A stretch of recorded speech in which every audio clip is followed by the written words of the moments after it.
विविध जिल्ह्यातल्या टॉप 9 बातम्या पाहूयात। गडचिरोलीमधल्या प्राणहिता नदीला मोठ्या प्रमाणात पूरस्थिती निर्माण। वैनगंगा प्राणहिता नदी 100% भरल्यानं सतर्कतेचा इशारा। वैनगंगा नदीचा पूर ओसरत असल्यामुळे काही मार्ग सुरू। नाशिकच्या गोदाकाठ परिसरामधील पाणी ओसरलं। पावसाच्या विश्रांतीनंतर गंगापूर धरणातून पाण्याचा विसर्ग कमी केला। सध्या दुतोंड्या मारुतीच्या तळपायाजवळ पाणी। गांधी तलाव रामकुंड परिसरात भाविकांच्या सुरक्षेसाठी कर्मचारी अद्यापही तैनात। जायकवाडी धरण 71% भरलं। मागील वर्षाच्या तुलनेमध्ये पाणी पातळीमध्ये समाधानकारक वाढ। नाशिकमधील पावसामुळे जायकवाडीची पाणी पातळी वाढली। नागपूर जिल्ह्यामध्ये अतिवृष्टीमुळे 7000 हेक्टरपेक्षा जास्त पिकांचं नुकसान। अतिवृष्टीमुळे 8886 शेतकऱ्यांचं साधारणतः 400 कोटींचं नुकसान।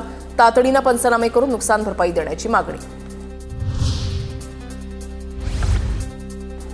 भंडारा जिल्ह्यामध्ये कोसळलेल्या पावसामुळे भाजीपाला उत्पादक शेतकऱ्यांचं मोठं नुकसान। नुकसानीचे पंचनामे करण्यास प्रशासनाची टाळाटाळ। लोकप्रतिनिधींचेही दुर्लक्ष होत असल्याचा शेतकऱ्यांचा आरोप। अमरावती जिल्ह्यामध्ये अतिवृष्टीमुळे 550 हेक्टर शेतीचं नुकसान। 441 हेक्टर शेती पूर्णपणे खरडून निघाली।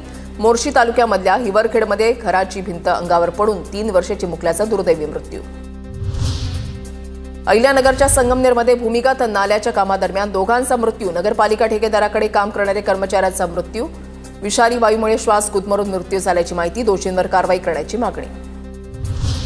जळगावच्या यावल तालुक्यामधल्या चिंचोली गावाजवळ एका हॉटेलमध्ये गोळीबार। दुचाकीवर आलेल्या 2 अज्ञात हल्लेखोरांचा हॉटेल मालकावर गोळीबार।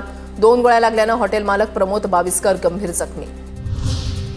रत्नागिरीच्या भाटे समुद्रामध्ये थार गाडी नेणं अंगलट आलं। भाटे समुद्रकिनारी थार गाडी वाळूमध्ये रुतली। Video viral.